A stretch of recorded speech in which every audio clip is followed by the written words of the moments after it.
자, 오늘 함께 보실 말씀은 요한복음 4장 43절에서 54절까지 말씀입니다. 제가 대표해서 봉독하도록 하겠습니다. 이틀이 지나매 예수께서 거기를 떠나 갈릴리로 가시며 친히 증언하시기를 선지자가 고향에서는 높임을 받지 못한다 하시고 갈릴리에 이르심에 갈릴리인들이 그를 영접하니 이는 자기들도 명절에 갔다가 예수께서 명절 중 예루살렘에서 하신 모든 일을 보았음이더라. 예수께서 다시 갈릴리 가나에 이르시니 전에 물로 포도주를 만드신 곳이라. 왕의 신하가 있어 그의 아들이 가버나움에서 병들었더니 그가 예수께서 유대로부터 갈릴리로 오셨다는 것을 듣고 가서 청하되 내려오셔서 내 아들의 병을 고쳐 주소서 하니 그가 거의 죽게 되었음이라. 예수께서 이르시되 너희는 표적과 기사를 보지 못하면 도무지 믿지 아니하리라. 신하가 이르되 주여 내 아이가 죽기 전에 내려오소서. 예수께서 이르시되 가라 내 아들이 살아있다 하시니 그 사람이 예수께서 하신 말씀을 믿고 가더니 내려가는 길에서 그 종들이 오다가 만나서 아이가 살아있다 하거늘 그 낳기 시작한 때를 물은즉 어제 7시에 열기가 떨어졌나이다 하는지라. 그의 아버지가 예수께서 내 아들이 살아있다 말씀하신 그때인 줄 알고 자기와 그 온 집안이 다 믿으니라. 이것은 예수께서 유대에서 갈릴리로 오신 후에 행하신 두 번째 표적이니라. 아멘.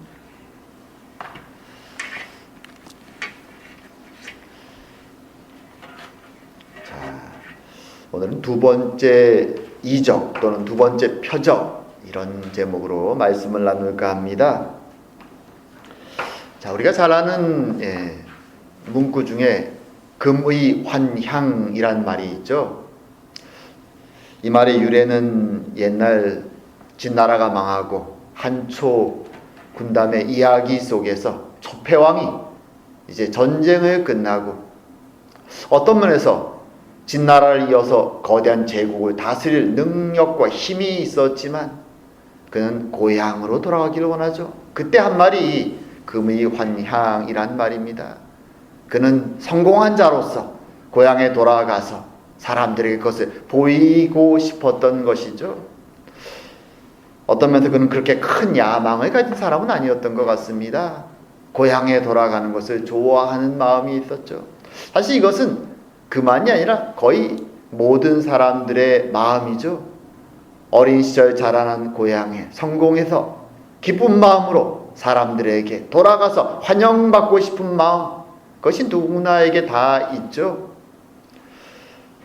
제가 가끔 얘기하지만 저희 고향 강릉은 사실 좀 외진 곳이죠. 옛날에 말하면 대관령이 있기 때문인데, 그래서 강릉 사람들은 항상 그 높은 대관령을 바라보면서 저 대관령을 넘어서 영서로 가서 한양으로 가서 성공해야 되는데 라는 생각들이 있습니다. 그 대관령을 넘지 못하고 고향에 남아있는 사람들은 왠지 자신은 성공하지 못한 실패자라는 그런 인상도 있었습니다. 어찌되었건 저도 고향을 떠나 서울에 지내다가 이제 한 번씩 명절이 되어 고향에 갈 때는 그 당시만 해도 꽤 먼 거리였죠. 지금이야 터널이 뚫혀서 2시간이면 가지만 그때만 해도 대관령을 넘어가는 것이 쉽지 않았죠. 그 길을 돌아갈 때는 설레임이 있습니다. 고향에 간다는 것.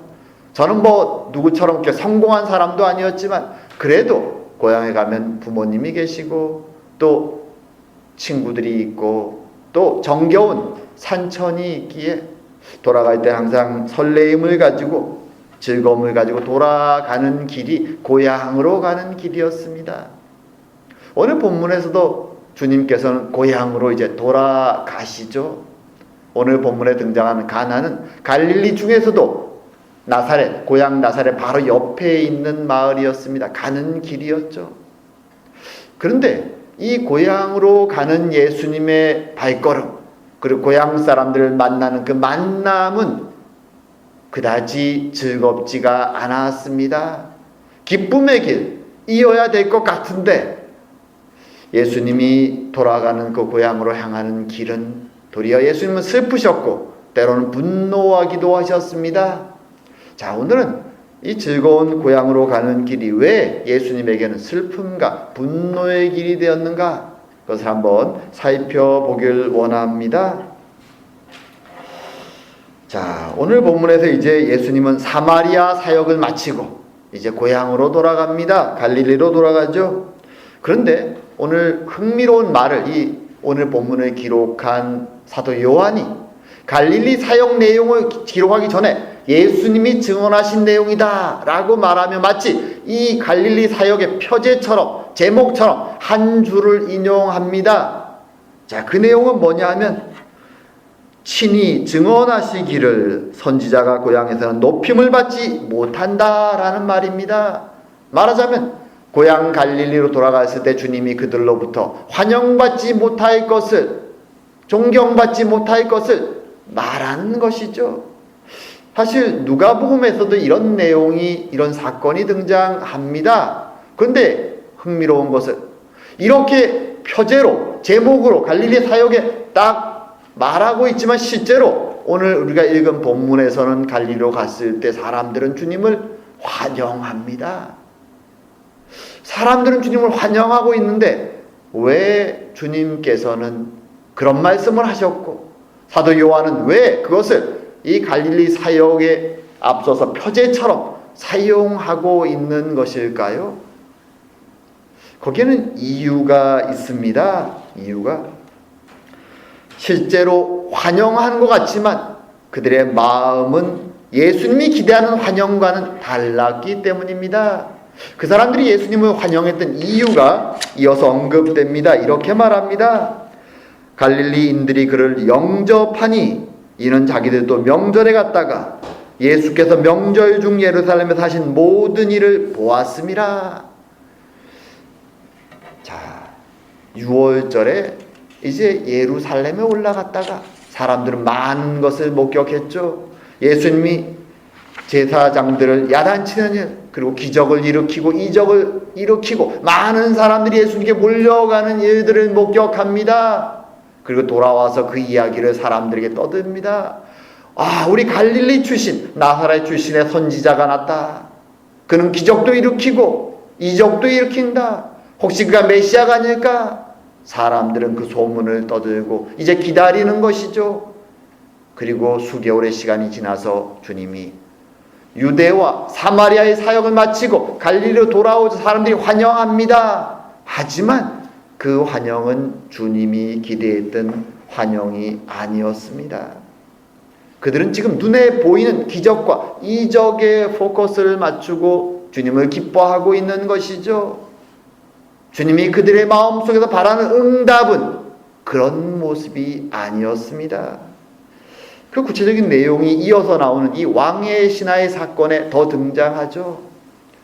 자, 예수님이 이제 첫 번째 이적, 표적을 일으켰던 가나를 지나십니다. 이 가나는 고향 나사렛에서 가는 바로 인접한 마을이었죠. 그런데 예수님의 발걸음을 멈추게 하는 사람이 등장합니다. 실제로 이 사람만 아니라 많은 사람들이 예수님 주변에 지금 몰려 있었습니다. 그런데 왕의 신하가 화려한 옷을 입고 잘 꾸며진 왕의 신하가 예수님 앞에 등장합니다. 자, 이 왕의 신하라고 사실 번역된 헬라어 구절은 정확한 번역은 아닙니다. 원래 이 의미는 뭔가 하면 왕에게 속한 어떤 사람이, 어떤 남자가 예수님께 나타난 것이죠. 그래서 그 의미 가운데는 신하가 될 수도 있지만 왕족이 될 수도 있습니다. 이 당시에 이스라엘은 사실 왕이 없었죠. 그럼 갈릴리 지방에서 왕이나 왕족이라고 불릴 수 있는 사람은 누구일까요? 바로 헤롯 가문이죠. 헤롯 가문. 로마에서 분봉 왕으로 사실 임명된, 그래서 흔히들 실제 왕은 아니지만 왕이라고 불렀던 헤롯 가족들이 있습니다. 그리고 그 당시에 이 갈릴리 지역은 그 가족들 중에 헤롯 대왕의 아들인 헤롯 안티파스가 통치하고 있었습니다. 그러기에 아마도 이 헤롯 안티파스의 신하이거나 혹은 그의 가족 중에 누가, 정확한 것은 모르지만 그 중에 누군가 고위직에 있고 잘 부유한 누군가가 지금 예수님 앞에 달려온 것입니다. 돈도 많고 명예도 있고 권력도 있지만 해결되지 않은 문제가 있기 때문에 예수님께 달려온 것입니다. 다름 아닌 그들의 아들이 열병으로 죽게 되었기 때문에, 하지만 도저히 치료할 수 없기에 그는 마지막 순간 예수님의 소식을 듣고 예수님께 달려온 것이죠. 그가 사는 곳은 가버나움입니다. 같은 갈릴리지만 제법 거리가 되죠. 걸어서 10시간 정도, 한 40km 떨어진 지역입니다. 마차가 있다면 더 빨리 왔을 수도 있습니다. 어찌되었건 예수님을 만나기 위해 그는 마지막 희망으로 예수님께 달려온 것이죠. 고위직에 있는 사람이 하찮은 나사렛 마을의 한 목수 가문의 사람을 만나기 위해서 달려옵니다. 보통 때라면 일어나지 않을 일이지만 그는 절박함 가운데 예수님께 달려온 것이죠. 더 이상 희망이 없기 때문에 그의 아들에 대한 그의 큰 사랑이 사실 이 절박함에 드러나기도 합니다. 사실 인생을 살다 보면 이런 절박한 상황들이 있죠. 특별히 아이가 어릴 때 이런 일들이 종종 벌어집니다. 열이 펄펄 끓습니다. 그런데 답이 없습니다. 찬물로 이마에 얹어주는 것 외에는 고대에는 특히 약도 없었죠. 해열제도 구하기 어렵습니다. 그 외에도 인생을 당황하게 하는, 우리를 절벽처럼 꽉 막아서 도저히 넘어갈 수 없는 당황스러운 사건은 여러 가지가 있습니다. 그 전까지는 모든 것이 내 생산 같고 모든 것을 내 힘으로 능력으로 다 할 수 있을 것 같은 사람도 도저히 한 치 앞을 나갈 수 없는 절망에 빠뜨리는 그런 사건들이 인생에는 종종 발생합니다. 그런데 사람들은 어떤 희망, 작은 희망이라도 있으면 거기에 달려드는 것이죠. 매어 달리는 것입니다. 사정하는 것입니다. 오늘 그것이 이 왕의 신하에게는 예수님이었죠. 병자를 고치는 능력을 가진 선지자가 나타났다는 소문을 듣고 달려온 것입니다. 그에게는 예수님이 누군가가 중요하지 않습니다. 아들만을 고칠 수 있다면 그는 그 절박한 심정으로 달려온 것입니다. 그런데 이렇게 절박하게 주님께 달려와 지금 사정하는 왕의 신하에게 주님의 그 답변이 아주 좀 이상합니다. 분명히 앞에서 절박하게 부르짖고 있는 사람은 왕의 신하인데 예수님의 답변은 이렇습니다. 너희는 표적과 기사를 보지 못하면 도저히 믿지 아니하리라. 복수에 너희라는 표현을 씁니다. 말하자면 지금 사정하는 사람은 눈앞에 있는 왕의 신하지만 주님은 자신 주변에 몰려있는 사람들을 향해서 이 말을 외치는 것입니다. 무슨 의도로 이렇게 말씀하실까요? 여기에는 두 가지 이유를 찾아볼 수 있습니다. 지금 예수님 주변에는 마치 구경꾼이 몰려있는 것처럼 예수님이 기적과 이적을 행하실 것을 소문에 듣고 몰려와 있는 것이죠. 과연 저 사람이 누구일까? 하나님의 능력의 선지자일까? 혹시나 예언된 메시아일까? 하지만 그들의 마음속에는 절박함이 없습니다. 사실 주님이 그것이 지금 이 상황 속에 화가 나시는 것이죠. 마치 무슨 큰 이벤트가 벌어질 것처럼 와글와글 몰려 구경하고 있지만 그들의 마음속에는 절박함이 없습니다. 주님께서는 지금 죽어가는, 영적으로 죽어있는, 타락해 있는 하나님의 신박한 심판 앞에 서 있는 자들을 구원하시기 위해서 태초부터 지금까지 하나님의 계획에 따라 일하시는 하나님 아버지의 뜻을 실행하기 위해서 이 땅에 내려오셨는데, 그리고 십자가의 사건을 계획하고 바라보고 나아가고 계신데, 그 절박하고 긴박감 속에 주님께서는 머리둘 곳이 없이 근심하시며 날마다 백성들을 바라보고 나아가고 계신데, 그의 백성들은, 그의 고향 사람들의 마음속에는 절박함이 없습니다. 긴장감이 없습니다. 그저 구경꾼들처럼 쳐다보고 있는 것이죠. 혹시 저 사람이 나에게 이익이 될까? 나에게 어떤 유익이 있을까? 사람들은 쳐다보고 있습니다. 방금 전에 한 쪼가리의 복음을 붙잡고, 온전한 말씀도 아니죠, 잘못된 말씀을 붙잡고 살아가는 사마리아인들의 마을 속에서 주님은 많은 이들에게 생명의 복음을 전했습니다. 유대인들에게 무시받고 살아가던 그 사마리아인들은 예수님께 나와서 기적을 보여달라고 말하지 않았습니다. 우리에게 당신의 말씀을 들려주십시오. 우리와 함께 더 계셔 주십시오. 그들은 목마른 자들처럼 주님께 나와 영의 말씀을 먹고 사모하고 그 말씀을 먹고 받아들이며 주님 앞에 메시아임을 고백하고 돌아왔습니다. 그런 은혜의 사역을 받고 이제 영적으로 기쁨 속에 고향으로 돌아왔지만, 온전한 복음과 말씀을 가지고 있는 유대인들인 그들은 도리어 주님의 배 몰려왔지만 환영하지만 그들의 마음속 안에는 절박함이, 자신들의 영적 상태가 얼마나 지금 심각한지, 하나님의 시간표가 지금 마지막 페이지를 달려가고 있다는 그 절박감이 그들에게는 없었던 것이죠. 주님은 안타까운 것입니다. 도대체 무엇을 보려고 여기 나왔느냐? 기적을 보려고 나왔느냐? 내가 기적을 행하면 그제서야 너희들이 무엇을 믿기를 원하느냐? 주님은 분노 속에 그들에게 외치고 경고하고 있는 것입니다. 지금 중요한 것은 기적과 이적이 일어난 것을 구경하는 것이 아니라, 저것이 나에게 어떤 유익이 되고 이익이 될 것을 바라보는 것이 아니라, 과연 저 앞에 서신 분이, 말씀을 선포하는 이가, 기적을 행하는 이가 과연 누군가? 그분이 하나님의 메시아라면 하나님의 심판의 때가 다가오는데 마음을 씻고 회개하며 하나님 앞에 돌아서야 될, 하나님의 나라가 지금 임재하고 있다는 것을 깨닫고 나와야 되는데 사람들에게는 그것이 관심이 없는 것이죠. 그래서 주님은 경고하는 것입니다. 이적의 시선을 두지 말고 내가 누구인가, 지금 이 때가 어떤 때인가를 바라보라고 주님은 외치시는 것이죠. 그리고 동시에 지금 자신 앞에서 간청하는 그 왕의 신하에게도 말하는 것입니다.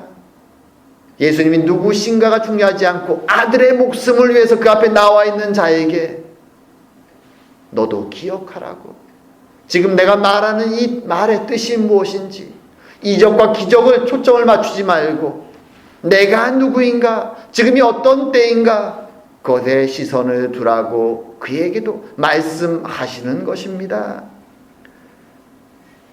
그리고 흥미로운 것은 그 왕의 신하가 그 주님의 말씀에 지금 반응하고 있다라는 것이죠.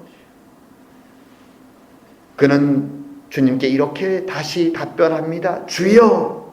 이제는 주님 앞에 고위직의 그 높은 왕족일지도 모르는 그 사람이 주님이라고 높이며 엎드립니다. 그리고 말합니다. 내 아이가 죽기 전에 내려오소서. 어찌 보면 조금 더 경외의 표현을 쓰지만 동일한 내용을 말하는 것 같습니다. 하지만 그의 마음속은 이미 변화되기 시작했습니다. 주님이 누구신가의 시선을 맞추기 시작한 것이죠. 간청을 말하지만 그의 내부에는 변화가 일어납니다. 그것은 그 다음 행동을 보면 압니다. 이 사람이 이렇게 간청하자 주님께서는 말씀하시죠. 너의 아들이 나았다, 살아났다. 그렇게 말하자, 그렇게 부르짖든 간청하든 왕의 신하는 그 말을 마음속에 받아들이고 믿습니다. 만약 이전처럼 그저 기적을 일으키는 사람을 무조건 아들에게 데려가야 되겠다는 거기에만 초점이 맞춰져 있었다면 그는 결코 주님의 말만으로 듣고 믿고 돌아가지 않았을 것입니다. 하지만 주님의 경고의 말씀에 그는 반응하면서 주님의 말씀을 믿고 돌아갑니다. 길을 돌아가다가 그를 찾아온 그의 종들을 만나죠. 종들이 외칩니다. 아이가 살아났습니다. 그러자 그가 묻습니다. 정확히 몇 시에 그가 낫기 시작하였느냐? 그러자 그들이 말하죠. 저녁 7시입니다. 그리고 그는 깨닫습니다.